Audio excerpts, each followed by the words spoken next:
It's Thursday afternoon. It's 4 p.m. in Central Europe and it's 5 p.m. in Israel. And it's Space Café time. Our Space Café Israel by Meidad Pariente will begin very soon.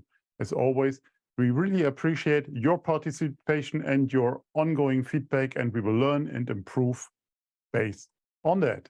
I'm Torsten, I'm the publisher at SpaceWatch.Global, and we are a Europe-based online platform for information in and about space and new space activities in a geopolitical context. I would like to thank all our private and corporate supporters that showed their commitment to keep our independent journalism alive, and we really appreciate that. In case you want to join the supporter team, it's just a click away on our website. And I know many of you are familiar with our website, the bi-weekly and our daily newsletters. The bi-weekly came out this morning for those that haven't received it yet, and the Space Café podcast. So don't miss the latest episodes, which features Alexander Leindecker and Egbert Edelberg about sex in space, the untapped conversation. And if you say, oh, that's a bit dodgy, no, if we want to settle somewhere on another planet or and create a new civilization, we should have some ideas how that might work in terms of reproduction. We also have new episodes on our Space Café radios with Simon Fleck and Chris Choa about the spaceport Andoya and the status, and with Maxime Puteaux from Euroconsult, or for our friends that are able to speak and understand Italian language, we have a new Space Factor series, the third episode in Italian language with Giovanni Silos Labini.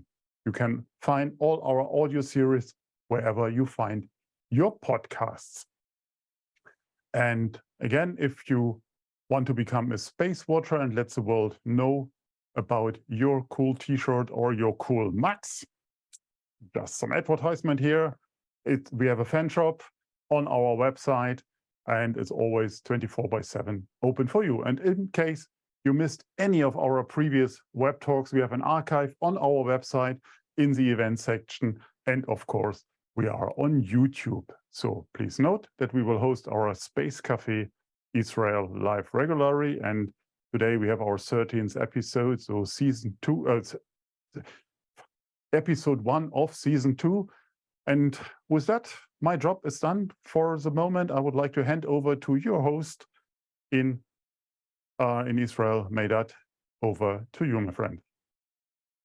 Thank you very much, Torsten. Hello, everybody, and welcome to Space Café Israel.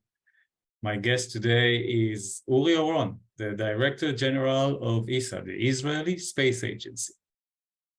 Not to be mixed with ESA, European Space Agency.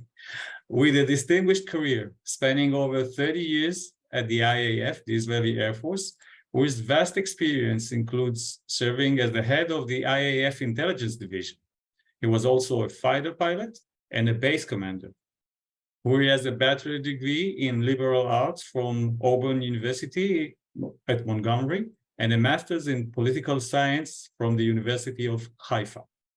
Today's discussion is entitled Skies No Limit, Israel's Trailblazing Odyssey in Space. Welcome, Uri. Hi, great to be with you guys. Thank you for being with us, especially during this time of year between Rosh Hashanah and Yom Kippur.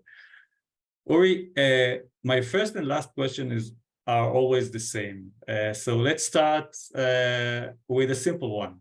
Could you share something personal that hasn't made its way onto your LinkedIn profile, offering us a glimpse into a lesser-known aspect of your life? Well, my LinkedIn is not so rich, so that's not going to be a very difficult task. But I think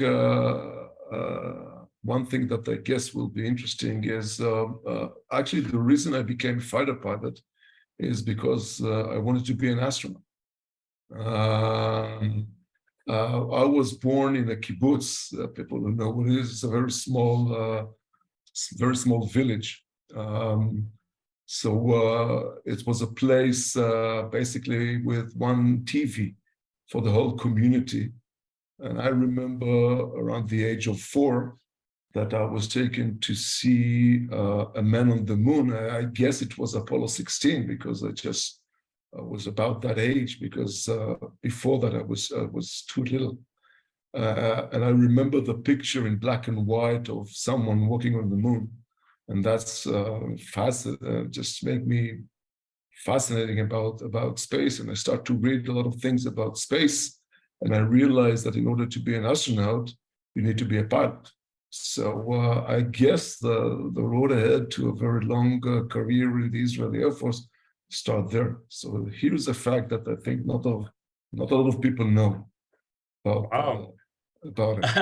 Yeah. Very interesting, and we'll touch base about Air Force and Space Force in Israel and your take on it. So thank you for sharing that. That's very interesting. I didn't know that. Or it's fascinating to note that your academic background sets you apart from a typical trajectory of space agency leaders, many of whom came from scientific and engineering backgrounds.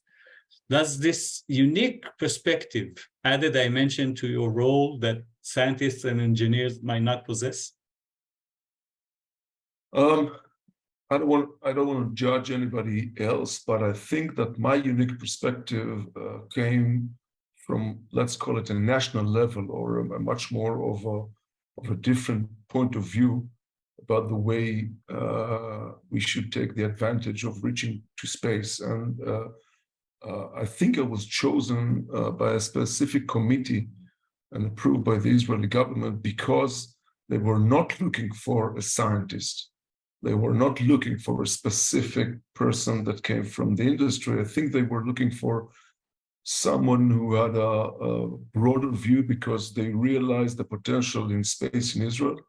And I think the main reason for allowing me to take responsibility on the space agency was because the things I did in the past in big organizations and my ability to change realities. And I think that was the main reason for that. And education is important, but I believe that other things are important, at least the same. So if I get it right, you think that you were chosen due to the fact that Israel government understood that a change is imminent and they wanted somebody to implement it.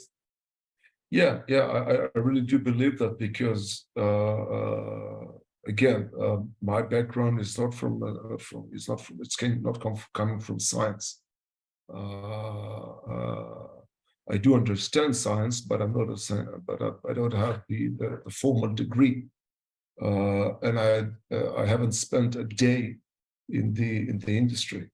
I was a client, but I haven't spent a day in the industry. So I think the answer is yes.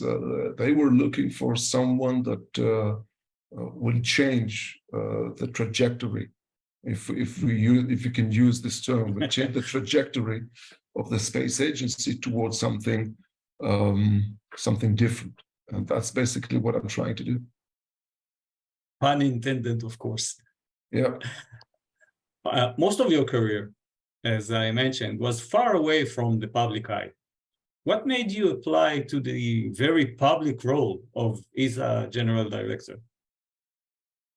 Well, what I've done more than 30 years was as you mentioned, it was dealing with defense and security, and naturally, especially my operational things were not in the public eye, but and I don't I totally agree or have a full understanding of what we've done in the past, but I believe that nowadays, in order to make the change, you need to be involved in the government level. That is the place that change has been made. And if you want to make the change, you've got to be there. And being in the public eye is part of the game. I don't really enjoy it, but I understand it's part of the game. So again, it was just, it's another chapter in the book of my life. So I see it as a very natural phase. I don't really seeking the public stage, but I do understand it's part of it. And I feel very generous to things I've done in the past, but I'm looking forward to the future. The future lie in the future, not in the past. You mentioned, Uri, that you were a client of the Israeli space industry. And my observation as a bystander, that over the past 15 years, the Israeli Air Force underwent a significant transformation, evolving into Israeli Air and Space Force. In your military service, you played a role in that transition. Can you share your thoughts at the time regarding what you thought about the Israeli space industry as a client? Well, I think it's even more broader, Meidad, because I've got a chance to be very much involved in a few of revolutions in the Israeli Air Force. One of them is very well known, is the Israeli the missile defense, the Iron Dome that I was very much involved in. What you can see that revolutions happen, but it took them a while to be established as a real capability. And what we see in space is something, I mean, all of us here realize and very well aware of the history of space. But it took the Israeli Defense Forces and other forces actually to grasp the real potential of space to become another domain of activity that help us achieving our goals. It was almost natural to the Israeli Air Force to look up to space, but it was not only the Israeli Air Force, it was other services. But it took us a while, and you're absolutely right. I think it's just going back like not more than 10 years that we'll see a real change in understanding the potential of space to help us achieving our goals. And what's always happened is there is a very small group of people trying to find the right path and to find the right connection between a new technology and what this technology could achieve for us. So it was always a very small group of people. Some could say dreamers, some could say thinkers, but I think, yes, some of us are dreamers and thinkers, and it took us a while, but what you can definitely see is this change is happening. It's not happening only in Israel. It's happening in other countries. You can see space forces coming more and more.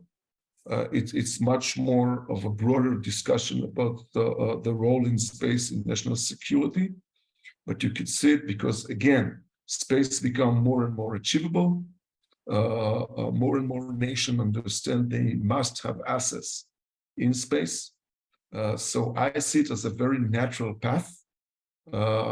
It took us a while to get there, but we are moving forward when we understand the importance of space for the national security as well as other countries.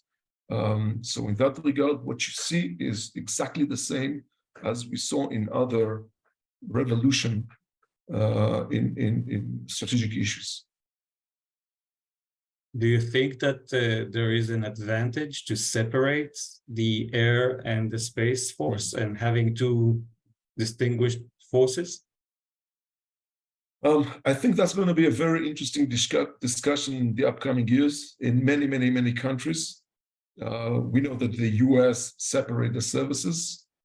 But again, if you go back, I believe, like 8 years, you will find basically the same discussion about whether we should separate Air Force from the Army. I remind everyone, in World War II, there was not a US Air Force. It was part of the Army. Okay, so only after that, the US Air Force was established in 1948, only after World War II. And there was a huge discussion in the US, in the UK. So what you see and what we're going to see in the upcoming years, we're going to see this discussion evolving. Some nations will take the path of separating. Some nations will do the other way. So, I don't claim to have a very, very distinguished decision about it, because I think we must allow time, technology, and other events to decide what is the right way to do it. But it's going to be a huge discussion in many, many, many countries. I totally understand. I totally believe in that. Interesting. That was a very interesting point regarding the US Air Force. Uri, can you recount your first actions on the first day you assumed the position of a general director of this? So yeah, that's a great question. But I will start with the short story. I retired from the Air Force 4.5 years ago, basically a little bit less than that. I spent 2 years in a startup company doing AI. It was very, very interesting, and I was actually heading towards something of my own. And then came a phone call from the Israeli Space Agency asking me whether I would like to take this assignment.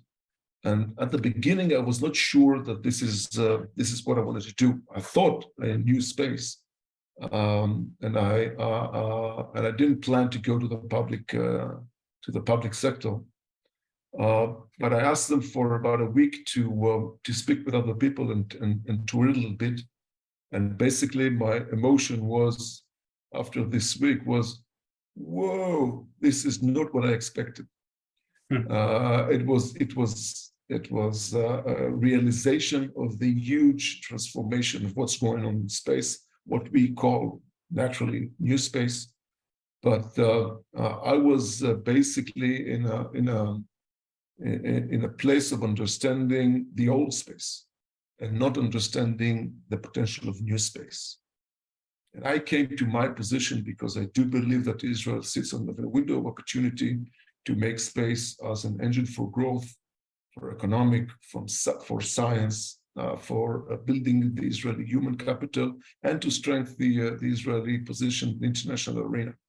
So understanding the potential of space, my first day in office was basically asking myself and my team is what are the goals, what are the new goals or the real goals of the Israeli Space Agency, looking at the huge change and huge transformation that the space sector is having. So my first days was basically try to understand, realize, and agree about the goals of the Israeli Space Agency. It was fascinating discussions with other people, and we came out basically with 4 goals that we want to achieve. The first one, which I think is probably the most important thing of what I'm trying to do, is to build a sustainable space ecosystem in Israel. Because I do believe that, again, Israel had a huge potential to make space as an engine for growth from an economic point of view, but the government must be involved. We need to build this space ecosystem. And in order that it will be sustainable, it must grow. We have more than 60 space companies in Israel. Actually, the number is 63, 64. We need to double this number by the end of the decade. There are thousands of people in Israel making a living from space. We need to quadruple the number by the end of the decade in order to make it sustainable. Otherwise, it will be very limited to the areas of defense and security and other government issues. We can and we must build it as something that is much broader, much with a much influence on society and economy. So in that regard, that's our first goal. The second goal is to promote science. Without a very solid scientific experience and capabilities, research and development and pure science, we won't have the capability to do the rest of the things. And that's the goal of another goal of the Israeli Space Agency, is to promote science. The third goal, as I mentioned, is to promote the Israeli position in the international arena. We know that in space, everything is, we do things together. The cooperations in space is basically endless. What we need to do is to be focused, to see where we can cooperate and do things together with specific nations, and by that promote the Israeli position in the international arena. It is important to the government, it is important to the country. Last but not least is building the human capital. In order to have those youngsters going forward to space, to the space industry, to the space science, we need to basically catch them and convince them that this is a very, very interesting area. And this is something that we can do, and this is something that we must do as an agency.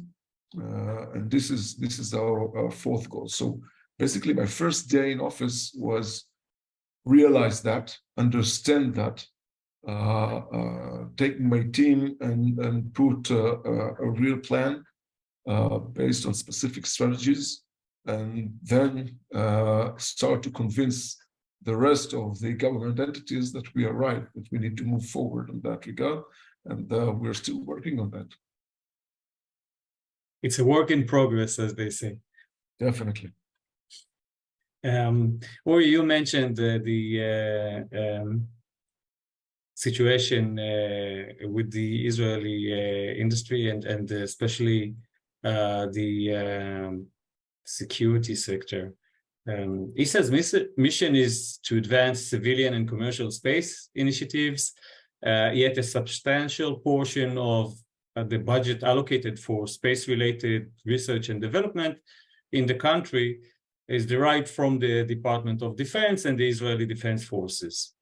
What obstacles do you encounter in boosting R&D for commercial applications? I think the main obstacle is a very, very clear understanding and realization of what we call the dual use. Because once you're in space, not all of the things, but a lot of things can be done for dual purposes. This is something that it was not relevant 10 years ago.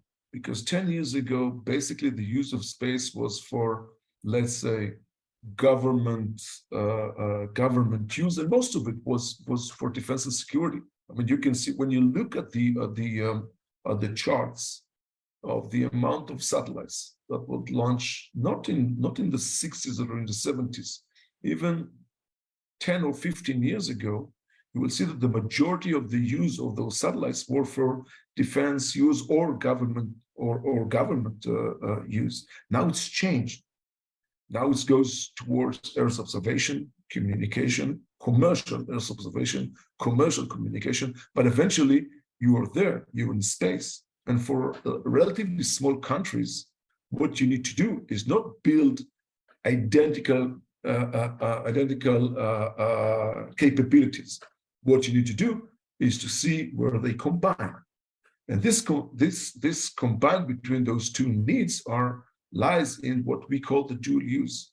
Now it needs to be done smart. There is a lot of things and there is a lot of obstacles, but I think the first and the main one is to realize that a lot of things that once you are there, they could use, or you can use them for defense and security as well as for other needs. And by saying that, I'm focused on other government needs. Okay, you can help agriculture or precision agriculture from space.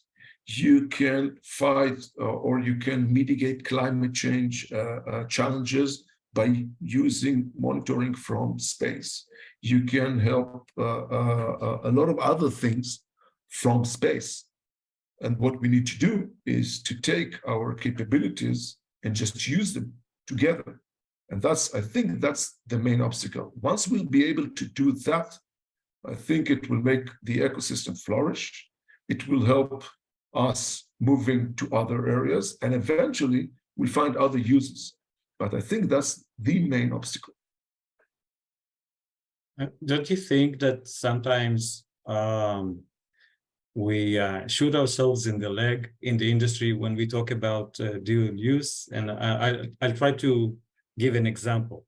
One can argue that Starlink connectivity is dual use because, yes, it's commercial, but look what happened in Ukraine and how Starlink was used in Ukraine. On the other hand, nobody will argue that a mobile phone is dual use.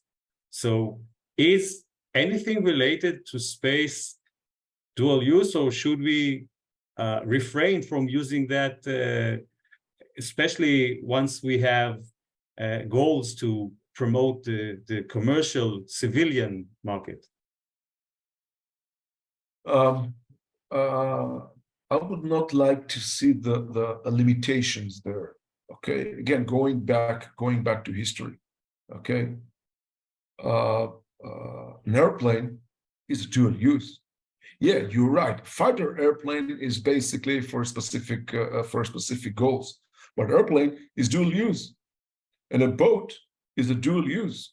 So it's a means of transportation, or it's means to reach to a specific domain. What exactly you're doing there could be that and that. I think once we'll be able or understand, looking from this perspective, that I think what we must understand is, yes, space is, or the use of space, or use of technologies and capabilities of space, not all of them, but a lot of them could be used for dual use. And I think the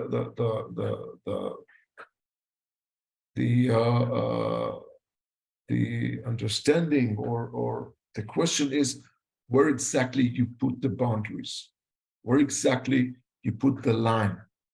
But the realization must be, okay, it's dual use, and here are those lines.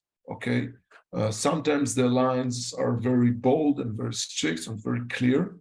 Sometimes it's a broken line, something that you can cross. Communication, for example. Okay, Earth observation. You can use Earth observation for defense, security, and homeland security on one hand, and you can basically use it for precision agriculture on the other hand. It's from the same satellite on the same time. Do we want to do it double, or do we want to use our single capabilities? I think the second. And of course, there's always the question of export control and how it, where is the efforts of the entrepreneurs? You're absolutely right. I'm not saying it's easy. Okay, I'm not saying it's without problems, and but I think the strategy or I think the basic assumption is, yes, in space a lot of things are dual use. And again, maybe it's not true to all of the nations, all of the countries. I think for Israel it's true. I will give you another example. Look at the UK space strategy. Okay, which I think is a fascinating document, relatively new. The last one I think was published 21, and I think they updated a year at 22. There is 2 ministers signed on this document: the Minister of Defense and the Minister of Commercial or something like that, of economic. So UK, for example, realize it from a strategic point of view that there is 2 ministers signed on the strategy. There is not a different strategy for defense and a different strategy for commercial. Of course, there's problems. Of course, we must have some limitations. But the first step is let's do it together, not from two different directions. Interesting. Your initial foray into the civilian sector involved, as you mentioned, working with an AI-related startup. Do you foresee AI significantly impacting the space industry? And if so, how does ESA plan to leverage this technology for positive outcomes? So definitely the answer is yes, but I think A and I, or AI, are probably the most two used and abused letters in the English vocabulary. So you basically cannot make a conversation without using A and I. And ML. And ML. But I think it's another capability that will enter all of what we are doing in life and technology. And what we'll see is, in that regard, space is another domain that is gathering data, storage, or storing the data, and doing some manipulation on the data. So once you understand that you can do it in space or from space, then AI must be there. Actually, AWS already showed us, 6 months ago, where they can basically take an image, storage, process it with AI, and then downlink only what you need. So, and that was just one example, and all of us understand. So if you want to reach to other places, if you want to reach to the moon or to other places, and you want to have those capabilities, and you must have those capabilities, so they've got to be embedded in our whole capabilities. So, and you're looking for the whole spectrum. The first one is, okay, we are in space, we are looking from space towards us, and we're trying to influence what we are doing here down on Earth, but we're going to use AI capabilities in space. That's one example. The other example is, yeah, we are in space, but we're going to the deep space, but we want to use our capabilities in deep space. So it's going to be embedded in our technology. Actually, there are Israeli companies that already build processor that are going to be capable to do that. So I see it as an integral part of what we are doing in space. When you were able to manufacture data, you got to have those capabilities in space. It's a must-have. So in that regard, I see it as an integral part. The second part of the question is what we are going to do about it, the Israeli Space Agency. So again, once we realize that, what we are trying to do is, in that regard, looking towards our industry and let them understand the potential of space. Now, it's easy to explain to space companies. It's less easy to explain it to, let's say, AI or data companies. And it actually goes back to other areas. But what we are trying to do is to, we'll use maybe not the right term, but to educate the market, to tell them, look, there is a potential to influence the market. There is a potential to make business in space with your capabilities. They need to adjust. You need to align them. But it's a new area. I mean, it's another area that you can be relevant. And what we are trying to do is to make them understand, ask questions. We are trying to build the right infrastructure, physical infrastructure, as well as tools to help them to be part of the ecosystem and basically bring other players to the space ecosystem using their Earth capabilities. So this is another area of what we are trying to do, to combine those two technologies. Interesting. The Israeli space industry is currently pondering whether it's preferable to be a minor player in a large consortium or to lead smaller initiatives independently. Please share your perspective on this matter. Where do you think Israel should be? Again,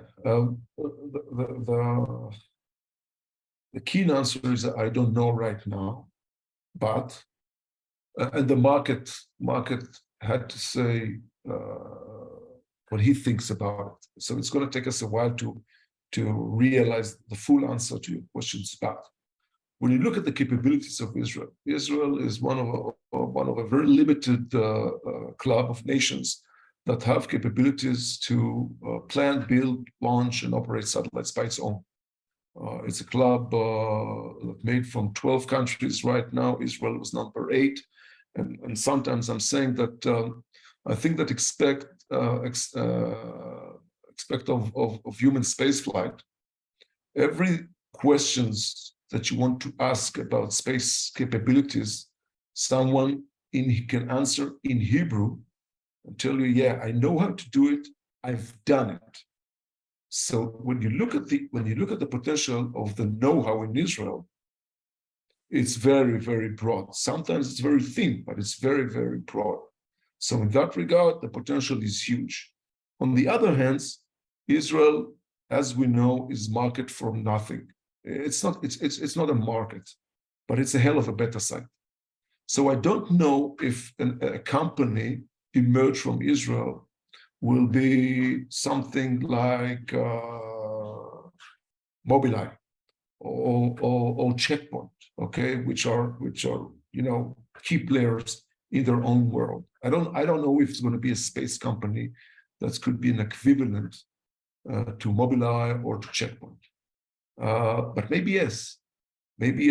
I don't see a company that will compete SpaceX coming from Israel, but I think other entities and other technologies that could emerge to something very, very big. What we need to do as a government entity is to bring them the field that they can play. We need to make them flourish. That is our role. We cannot decide where the market is going. We need to make them flourish. This is my role.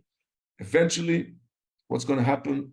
I don't know. Maybe it will be that way, maybe it will be the other way, or maybe it's going to be a totally different way.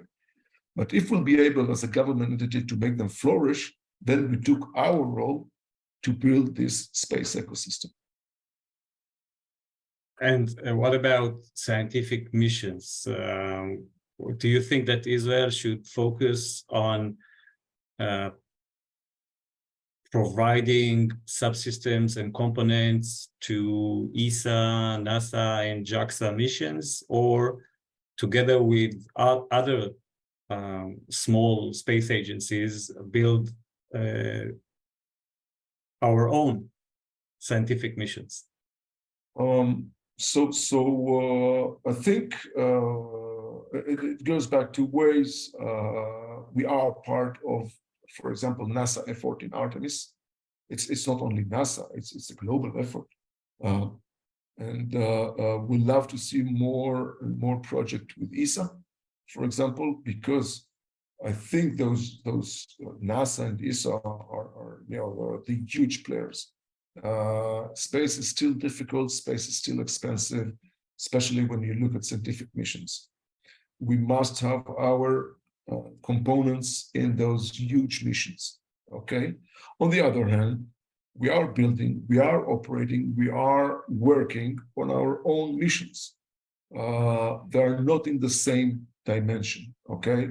But we want to be part of Artemis. Actually, right now we are working to realize what's going to be the Israeli contribution to Artemis, as you know, STEMRAD with the protection radiation suit vest was part of Artemis 1.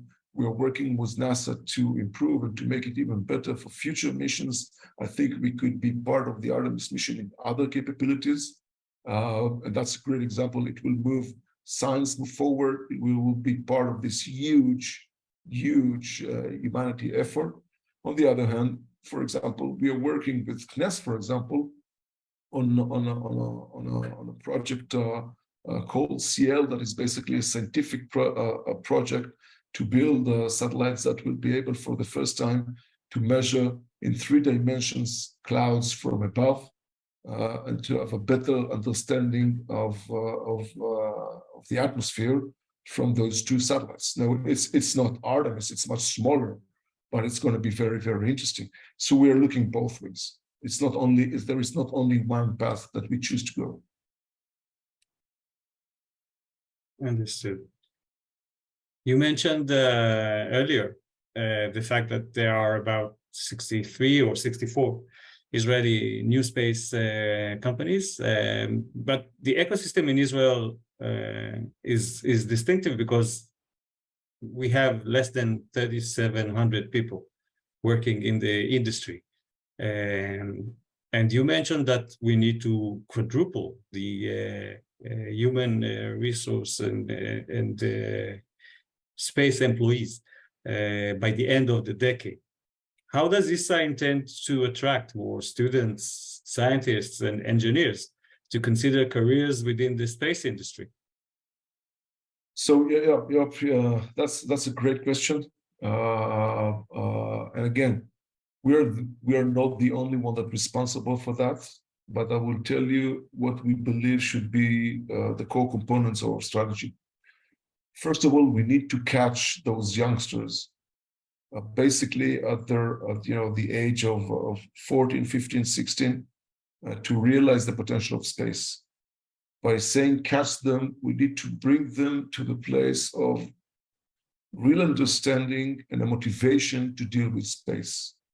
It's not only a dream, it's not only sci-fi, it's something that is real.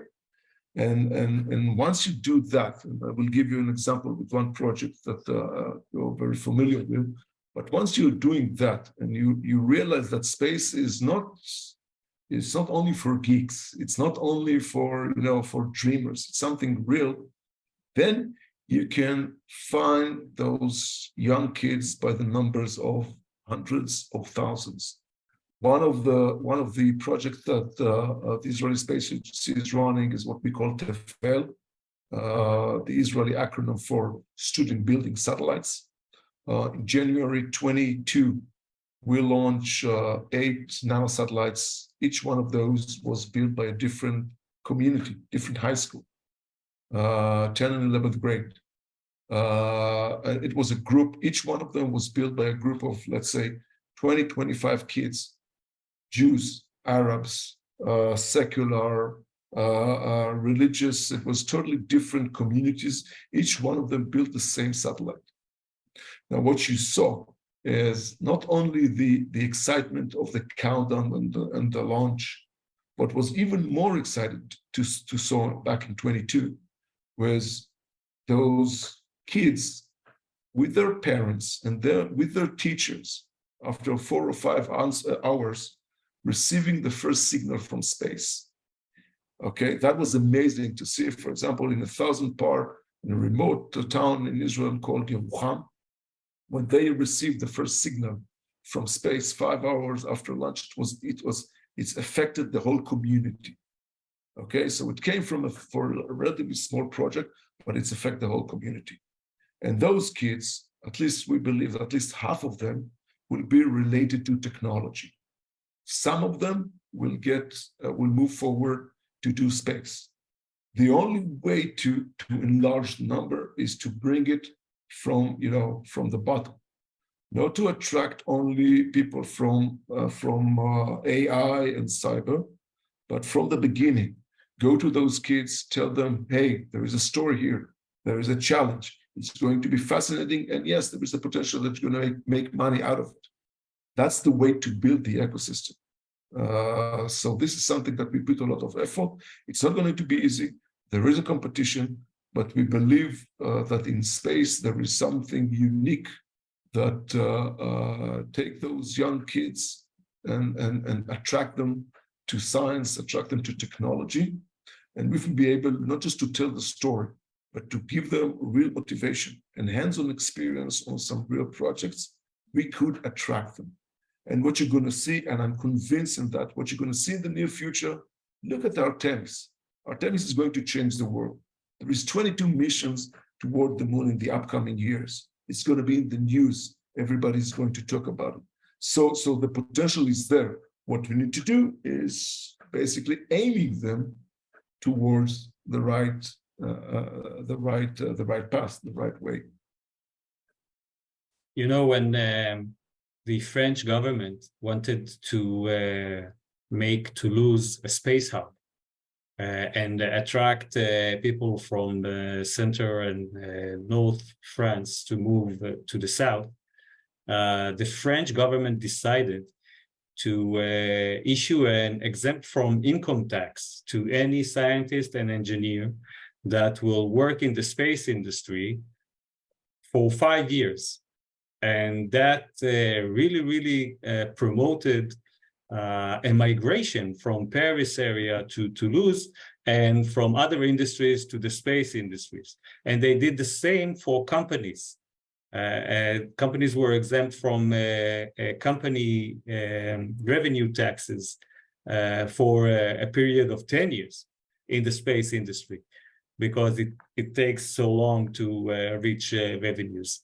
Do you think that such personal actions that can impact the well-being of a certain engineer will help promote science and space and engineering in space for Israel? I'll tell you, Meidad, the truth. I don't think this is going to happen in Israel. The bureaucracy in Israel, and actually even the size of Israel and the diversity and even other issues, we're going to make such an effort very complicated. Because eventually, immediately the questions will arise, okay, why only them? Why here? Where exactly the line lies? And Israel is a small country. I don't think such an effort will going to work in Israel. But on the other hand, I think we can examine space in other areas that will promote and will attract other people by giving them specific grants, by giving them a little bit more budget.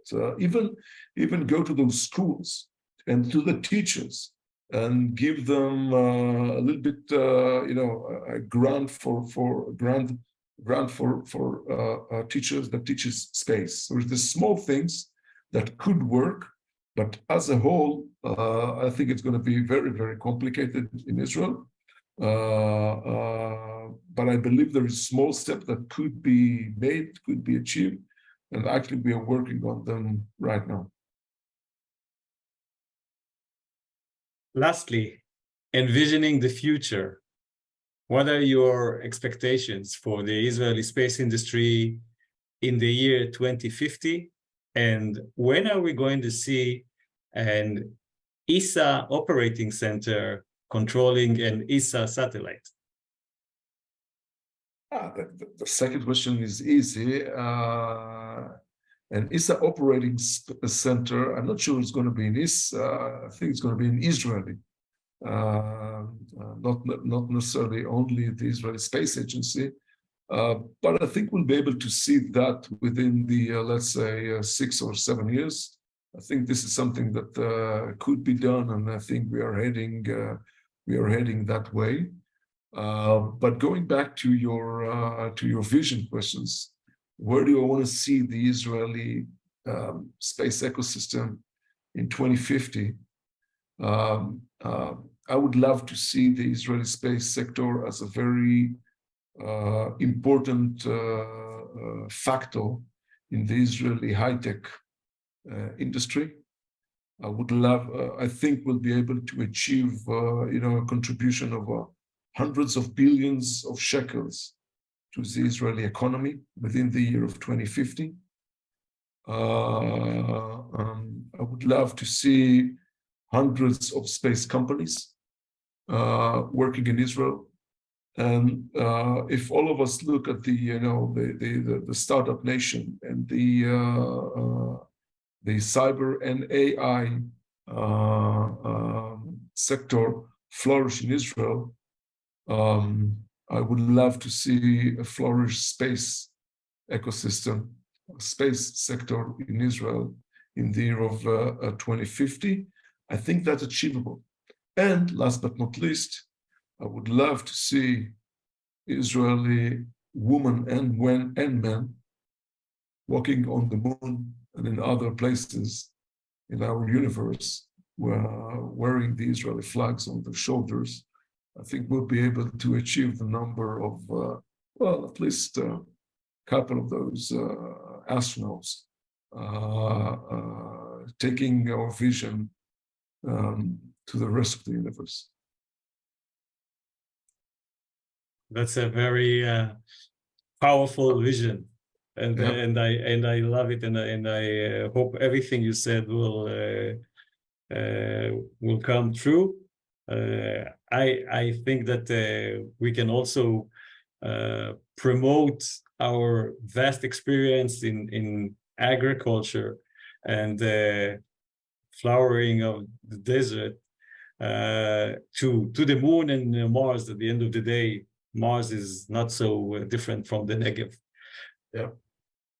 And with that, I will open the floor to questions from the audience. Torsten, will you be so kind and read us some questions?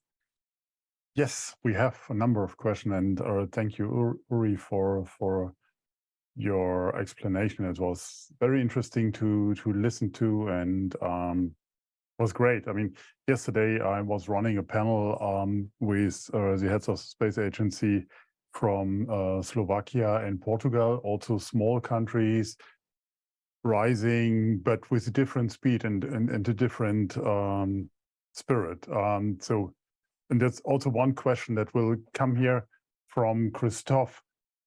He asked, based on your experience, what would you advise to the so-called emerging space countries to chart a course of space domain development, considering both their similarities and differences with Israel? I think the first thing to do is to aim toward one or two projects. I don't want to use the term big, but they should be a very important projects that will bring basically two things. The first one is awareness in those societies to the potential in space, and the second will build the first building blocks of a space sector. It could be a satellite, it could be some scientific mission in the ISS, it could be other things, but it must be something that will elevate the understanding of the use of space to the benefit of this specific nation. Otherwise, it relies in other technology capabilities. I think what must be done is to put it in a different level, and that will change the course of using space in those nations.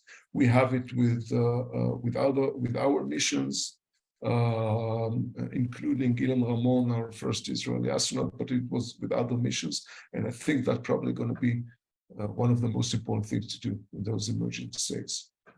I love your answer, and you don't know how much, because it comes straight from my heart. 12 years ago, I've done the ISU Executive MBA, and I wrote my thesis on capacity building in the Middle Eastern countries. And my hypothesis was you need a lighthouse project that people can connect to.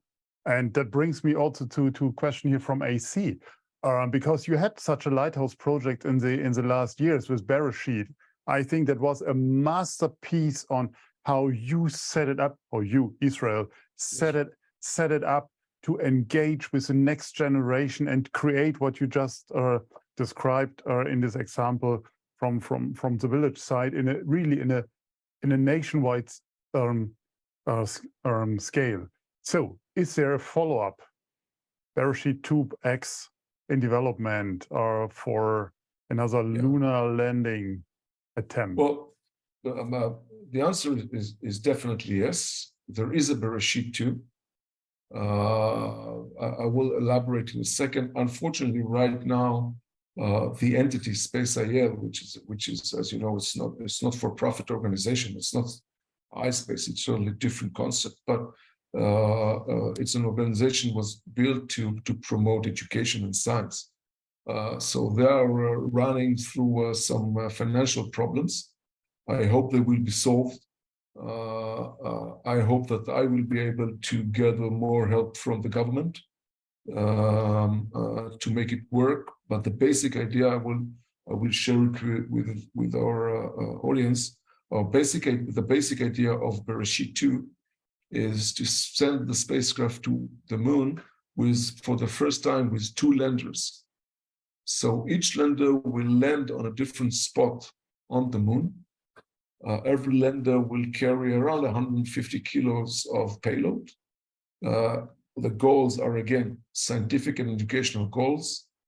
So the program is there.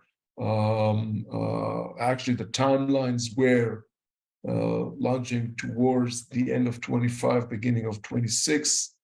I'm not sure it's going to happen, again, going back due to some financial problems. Because it's not for profit and it's not a government entity, this organization is struggling with budget, but hopefully they will be able to overcome this challenge. And then, yes, you will see Bereshit 2. And I'm confident we'll be able to overcome this obstacle and make it happen, because it's an amazing project from technological point of view, as well from scientific and educational point of view. Absolutely, and I take you on that. And seeing 2 landers landing softly, on the moon, that would be 2 amazing. Different spots. Different spots, yes. And I'm sympathized with that, because I'm an ex-PT scientist guy. So we had this dream as well, and we were sitting in our office and almost crying when you had conducted the first hard landing. But however, you made it to the moon. Yeah. The next question is from Niklas Varey, or Varias, and I'm not sure. I mean, you can tell me if that's relevant. Will the meeting between the Israeli PM and Elon Musk affect ESA? I'm not even aware of this. The first one, so I'm here on the speculative. It was the first one, and the answer is no. Okay, good. Okay, got that check. So what, Ramesh from India asks, so what will make the space ecosystem more healthy or sustainable?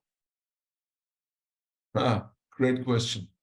I'm not sure the word healthy is, I'm not sure I understand the term healthy, but what will make it more sustainable is eventually what you need to have is an ecosystem that is grow more than the economy of the nation. Okay, that's how it becomes sustainable. Otherwise, it will need the help or the support of the government all the time.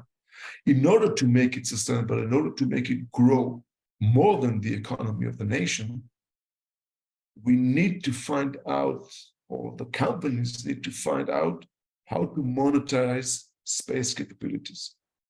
Now, this is something that companies still struggle. It's not, I believe it's not solved yet, exactly how you're going to make money out of it. Because if the only client is going to be government, then you won't be able to have a flourish or a sustainable ecosystem. That's the old space. When we are talking about new space, it must have commercial capabilities. It needs to make money. And how do you monetize space? It's still something that the ecosystem need to solve. Now, I think that the reason that it is not solved yet, it's not because there is not a solution, it's just because we are in a phase of building the capabilities. It's like in the mid of the 90s. Okay, when we start, or they start to build the internet capabilities, nobody thought about LinkedIn, Facebook, or we are talking through Zoom. Nobody thought about Zoom. It took us like 10, 15 years to really make money out of it. So in space, I'm not suggesting it exactly those timelines, but we are building the capabilities. We're going to find it. So what we need to do is to make the right way to monetize space. One thing that is important, I do believe that the government have their own role, because government could be clients. I mentioned agriculture. I mentioned environmental issues. Government could be clients or must be clients of space capabilities, and by that they will help monetize space. Absolutely. So I hope that answered the questions of that you asked. We call the government sometimes here in Europe anchor client or anchor customer, or exactly for the reason you mentioned. So Meidad, as we are hitting the top of the hour, and I don't want to keep you away from your weekend, back to you briefly, and then I'm wrapping up with the next events. Okay, so thank you very much, Uri, for your time and your enlightful answers. Thank you for the discussion. Thank the audience for the questions. And the next Space Café Israel, a month from now, end of October, will be with Ella Barak, Head of Business Development and Innovation at Starburst Aerospace. And back to you, Torsten. Thank you. Yeah, and also from me, a heartily toda rabba, Uri, for the talk. It was very good. So before we say goodbye, let me remind you of a few upcoming events here next week. So on Tuesday, we start with a space arbitration by Laura Zielinski, and she will focus on Africa. Very interesting to have the combination of space arbitration regionally in Africa. So stay tuned for that. So on Wednesday, we have our next Space Café Black Ops by our wonderful editor-in-chief, Dr. Amagati, together with Dr. Namrata Goswami.